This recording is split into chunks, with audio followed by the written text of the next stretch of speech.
आज का जो हमारा टॉपिक है कि हम बार बार तो प्रार्थना करते हैं, उपवास प्रार्थना करते हैं, लेकिन हमारी प्रार्थना को खुदावंद नहीं सुनता है। क्या कारण है कि परमेश्वर हमारी प्रार्थना को नहीं सुनता है? हम उपवास प्रार्थना भी करते हैं और उपवास रहकर भी बहुत प्रार्थना करते हैं, लेकिन प्रभु हमारी प्रार्थना को नहीं सुनता, उसका हाँ और आमीन में उत्तर नहीं देता।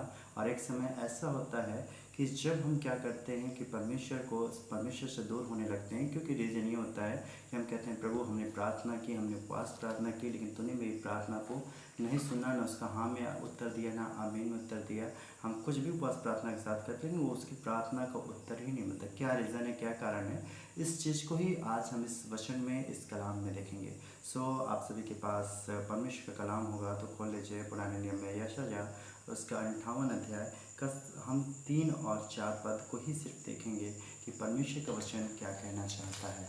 तो अगर आपके पास हो तो आप खोल लीजिए यशायाह उसका 58 अध्याय 3 पद को मैं पढ़ना चाहूँगा। भी कहते हैं क्या कारण है, हम तो उपवास रखा परंतु तूने मेरी सुधि नहीं ली। जो लोग हैं, जो लोग प्रार्थना करते हैं, यशायाह कहता है कि प्रभु क्या कारण है, हमने तो उपवास रखा लेकिन आपने मेरी सुधि नहीं ली। मैंने उपवास प्रार्थना किया, आपने उसका कोई उत्तर नहीं दिया। मैंने उपवास प्रार्थना किया, उसका कोई हाँ और आमीन में कोई जवाब नहीं है। क्या कारण है? यशायाह पूछता है परमेश्वर से कि प्रभु क्या कारण है, मेरे अंदर क्या कारण है कि मैंने इतनी मेहनत की, मैंने रात दिन प्रार्थना किया, मैंने उपवास प्रार्थना किया कि वचन में लिखा है उपवास प्रार्थना करो, तुम्हारी हर एक चीज़ों को क्या किया जाएगा, पूरा किया जाएगा। वचन में है कि तुम जब उपवास प्रार्थना करो तो परमेश्वर के मन को बदल सकते, जैसे कि 99 के लोगों ने परमेश्वर के मन को बदला। तो यही यशायाह कहता है प्रभु हम मेरे क्या कारण है, मेरे अंदर क्या चीज़ है कि मैंने सब कुछ किया, वचन के अनुसार मैंने उपवास प्रार्थना भी की, लेकिन तूने मेरी उसकी कोई सुधि नहीं ली। और परंतु हमने दुख उठाया परंतु तूने कोई ध्यान नहीं दिया। उसने कहा कि प्रभु मैंने उपवास प्रार्थना किया, मैंने उपवास प्रार्थना के साथ साथ मैंने बहुत सारे कष्ट को झेले, मैंने बहुत सारे दुख को झेला, लेकिन उसका कोई भी उत्तर नहीं मिला। क्या कारण है कि तूने मुझे उसका कोई जवाब नहीं दिया है? तो इसी चीज़ को परमेश्वर का कलाम कहता है कि सुनो, उपवास तो तुम करते हो। यशायाह ने ये 3 क्वेश्चन किए कि प्रभु मैंने उपवास प्रार्थना की, तूने सुधि नहीं ली। मैंने क्या है कि मैंने दुख उठाया, तूने उसकी कोई सुधि नहीं ली, तूने कोई ध्यान नहीं दिया। मैंने उपवास प्रार्थना के साथ मैंने बहुत सारे कुछ को किया, दुख भी उठाया, परेशानी को भी झेला, तेरे पास भी आया, लेकिन तूने उसका ना कोई जवाब दिया, ना कोई सुधि ली। तो यीशु मसीह क्या कहते हैं, वचन क्या कहता है यीशु कि सुनो, उपवास के दिन तुम अपनी इच्छा पूरी करते हो और अपने सेवकों से कठिन काम कराते हो। परमेश्वर ने कहा कि देखो तुम जो है उपवास तो करते हो, ये बात तो सच है, लेकिन कारण क्या है कि तुम जिस दिन उपवास रखते हो उस दिन अपनी ही इच्छा को क्या करते हो, पूरी करते हो। हम क्या करते हैं, उपवास तो रखते हैं, लेकिन ये होता है कि हम अपने काम में भाई भिड़े रहते हैं, अपने काम में लगे रहते हैं। हमारा उपवास तो रहता है, लेकिन हम परमेश्वर को समय नहीं दे पाते, परमेश्वर से प्रार्थना नहीं कर पाते, परमेश्वर के वचन को नहीं पढ़ पाते। परमेश्वर यही बात कहता है, तुम तो उपवास रखते हो लेकिन अपने अनुसार काम करते हो। परमेश्वर ने कहा कि तुम उपवास करो तो उपवास करते हो तो तुम प्रार्थना करो, दुआ करो, तुम मुझसे वचन को पढ़ो, तो मेरी आत्मा तुमसे क्या करेगी, बात करेगी, तुम्हें हर एक चीज़ को बताएगी। लेकिन हम जब उपवास करते हैं तो ये कुछ भी नहीं करते। हम रखे हैं, कोई बात नहीं, शुक्रवार का दिन हमने प्रार्थना उपवास किया और उपवास करने के बाद हम क्या किए कि हम चले गए अपने काम पर। फिर शाम को आया तो मैंने थोड़ा बहुत छोटी मोटी प्रार्थना की 4-5 मिनट के लिए, फिर हमने क्या किया, उपवास तोड़ दिया। तो परमेश्वर ने यही बात की, तुम अपनी इच्छा के अनुसार करते हो, लेकिन वचन क्या कहता है कि तुम जब उपवास रखो तो एक कोने में जाओ, प्रार्थना करो, दुआ करो, परमेश्वर के कलाम को पढ़ो, परमेश्वर के वचन को पढ़ो, तो वो परमेश्वर क्या है, आपकी प्रार्थना को सुनता है। परमेश्वर क्या है, तुम अपनी इच्छा अनुसार रखते हो। यही रीज़न है कि मैंने तुम्हारी कभी सुधि नहीं ली, मैंने तुम्हारे दुख को कभी ध्यान नहीं दिया। कारण क्या है कि तुम अपनी इच्छा अनुसार चलते हो, तुम अपनी इच्छा अनुसार सारे काम करते हो, परमेश्वर के वचन के अनुसार कोई भी तुम काम नहीं करते, जिसकी वजह से परमेश्वर क्या है, सुधि नहीं लेता, जिसकी वजह से परमेश्वर हमारी प्रार्थना को नहीं सुनता है। मेन कारण यह है, परमेश्वर यही बात कहते हैं। यशायाह ने पूछा दो क्वेश्चन किया कि प्रभु मैंने उपवास किया, तूने सुधि नहीं ली, तो परमेश्वर ने किया तुम अपनी इच्छा अनुसार चलते हो, इसी कारण है कि मैंने तुम्हारी सुधि नहीं ली, मैंने तुम्हारे उपवास को ग्रहण नहीं किया, मैंने तुम्हारी प्रार्थना को नहीं सुना। और 5 में क्या कहता है कि सुनो, तुम्हारे उपवास का फल यह होता है कि कि तुम क्या करते हो, आपस में लड़ते हो, झगड़ते हो और दुष्टता से क्या करते हो, गुस्से मारते हो। तो परमेश्वर कहता है तुम उपवास तुम किए, कोई बात नहीं है, तुम चले गए काम पे। लोग क्या होता है कि काम पर जाते हैं, वहाँ पे क्या होता है, लड़ाई झगड़ा होता है, गलत होता है। कभी कभी ऐसा होता है हंसी मजाक में गलत शब्द बोलते हैं।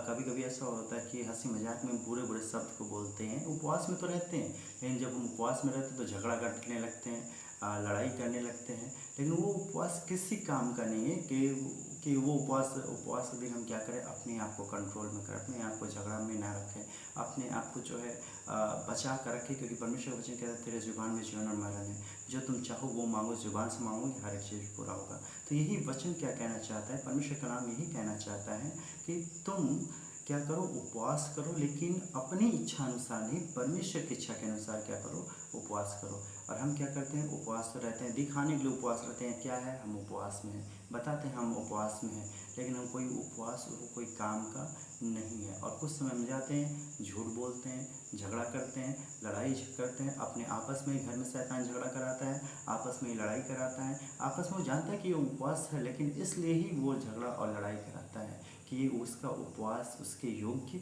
ना हो। क्योंकि परमेश्वर वचन कहता है कि जब तुम उपवास रखते हो तो लड़ते झगड़ते हो और अपने आपस में भी क्या करते हो, गुस्से मारते हो। और जैसा तुम उपवास आजकल रखते हो, उससे उस उपवास से तुम्हारी प्रार्थना सुनी नहीं जाती है।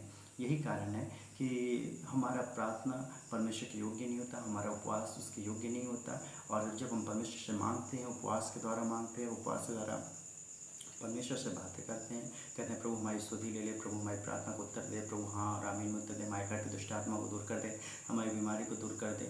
लेकिन हम क्या करते हैं, ये तो कहते हैं, लेकिन साथ में उपवास में क्या करते हैं, उसको झगड़ा बोलते हैं, उसकी चुगली करते हैं, उसको गलत बोलते हैं, उससे लड़ाई करते हैं, उसके बारे में गलत सोचते हैं। तो ये जो चीज़ है बहुत अंतर है। परमेश्वर ने कहा कि उपवास करो तो अपनी इच्छा अनुसार नहीं, मेरी इच्छा अनुसार उपवास करो।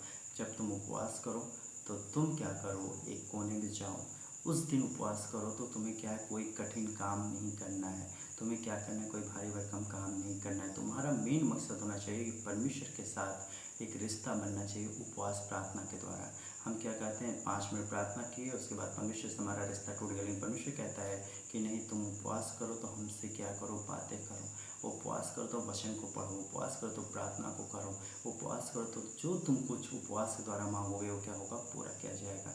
जैसे निन्वे के लोगों ने परमेश्वर का श्राप, परमेश्वर ने यूहन्ना से कहा कि जाओ निन्वे में लोगों को कहो कि परमेश्वर का कोप भड़क चुका है। जब 99 के लोगों को ये पता हुआ तो 99 के लोगों ने उपवास प्रार्थना किया और परमेश्वर को क्या हुआ, क्रोध को क्या हुआ, शांत कर दिया। परमेश्वर ने कहा जब तुम उपवास प्रार्थना करो तो तुम्हारे अंदर से हर एक दुष्ट आत्माएँ, हर एक बीमारी, हर एक तकलीफ चली जाएगी। किसके द्वारा, उपवास प्रार्थना के द्वारा। हम उपवास तो करते लेकिन हमारे बंधन नहीं टूटते। हम उपवास करते हैं तो हमारा बीमारी नहीं जाता है। हम उपवास करते हैं लेकिन परमेश्वर हमें अपनी आत्मा को नहीं भेजता है। कारण यही है कि हम उसकी इच्छा के अनुसार नहीं, हम अपनी इच्छा के अनुसार चलते हैं। हम उपवास के दिन परमेश्वर को प्राथमिकता ना देकर हम अपने काम को प्राथमिकता देते हैं। हम चर्च को प्राथमिकता ना देकर हम अपने काम को प्राथमिकता देते हैं। हम क्या कहते हैं, घर पर रहते हैं तो घर पर रहने पे ये होता है कि हम आपस में प्रार्थना किया 2 मिनट, उसके बाद अपने काम में लगे। अपने शैतान जानता है कि इस काम को क्या है, इसको दूर करना है, तो इसके जीवन में काम को लेकर आओ, इसको परमेश्वर की प्राथमिकता से दूर करो। इसलिए चर्च को में जब आप जाते हैं, जब समय निकाल कर जाते हैं, उस भवन में जाते हैं, परमेश्वर की उपस्थिति होती है, सारी चिंता, सारी चीज़ों को भूल कर, और शैतान आपके मन को बहका नहीं सकता उपवास के दिन। इसलिए चर्च का जाना बहुत ज़रूरी है हमें लिए, और उपवास का होना बहुत ज़रूरी है। लेकिन उपवास कर तो हम सिर्फ परमेश्वर के द्वारा करें, परमेश्वर के योग्य करें। हम अपनी इच्छा अनुसार ना करें कि हम उपवास तो हैं लेकिन हमारे उस उपवास का कोई मतलब नहीं है। परमेश्वर हमारे उस उपवास को कभी भी ग्रहण नहीं कर सकता है। जब हम परमेश्वर के लायक उपवास करेंगे, जब उसके योग्य उपवास करेंगे, तो सारे बंधन परमेश्वर तोड़ने वाला है, सारे श्राप तोड़ने वाला है। जिस प्रकार परमेश्वर का क्रोध भड़का था 99 के लोगों पे, लेकिन वहाँ के जंतु से लेकर मनुष्य से लेकर सभी लोगों ने उपवास प्रार्थना के द्वारा परमेश्वर के मन को बदल दिया। तो क्या आपके बंधन नहीं टूट सकते हैं उपवास के द्वारा? श्राप आपका नहीं टूट सकता है? कि आपकी बीमारी नहीं जा सकती है? आपका लंगड़ापन नहीं जा सकता है? उपवास में सबसे बड़ी सामर्थ है। उपवास प्रार्थना करें, लेकिन ये जानकर करें कि मुझे परमेश्वर की योग करना है, अपने योग्य नहीं। परमेश्वर ने जैसा 4 में कहा कि तुम प्रार्थना तो करते हो लेकिन तुम अपनी इच्छा के अनुसार करते हो, अपनी इच्छा के अनुसार चलते हो, तो वो उसके योग्य नहीं है। हम जब भी उपवास करें तो अपने आप को कंट्रोल करें कि हम उपवास में हैं, हम अपने आप को ज़ुबान को कंट्रोल करें कि उपवास में हैं, हम अपने आप से क्या है गलत कामों से दूर रहें क्योंकि हम उपवास में हैं, क्योंकि परमेश्वर हमारी उपवास प्रार्थना को ध्यान देता है। लेकिन जब हम गलत करते हैं तो हम कितना भी प्रार्थना कर लें, उपवास प्रार्थना, वो उपवास प्रार्थना किसी योग्य की नहीं होती है। और बाद में हम कहते हैं परमेश्वर तूने मेरी सुध ही नहीं ली, तूने मेरी प्रार्थना का उत्तर नहीं दिया, मैं इतने साल से उपवास कर रहा हूँ, इतने साल से चर्च जा रहा हूँ, कोई मतलब नहीं है। इसलिए परमेश्वर का जब भी उपवास करें तो इसके योग्य करें और अपनी इच्छा के अनुसार ना करें। Thank you everyone watching me. अगर आपको ये वचन बहुत अच्छा लगा हो तो प्लीज़ शेयर कीजिएगा और लोग उपवास और प्रार्थना के बारे में जानें। सभी को जय मसीह और गुड नाइट। और आप ऐसे ही अपना इस चैनल पर बने रहें ताकि मैं आपके सारे सवाल के जवाब देता रहूं। और आपको अगर कोई कन्फ्यूजन होता है तो आप चैट बॉक्स में आप अपने सवाल को लिख सकते हैं और मैं उसका वचन का परमेश्वर के कलाम से आपको पूरी कोशिश करूंगा कि मैं जवाब देने पाऊँ, आपको उस क्वेश्चन का आंसर देने पाऊँ। Thank you.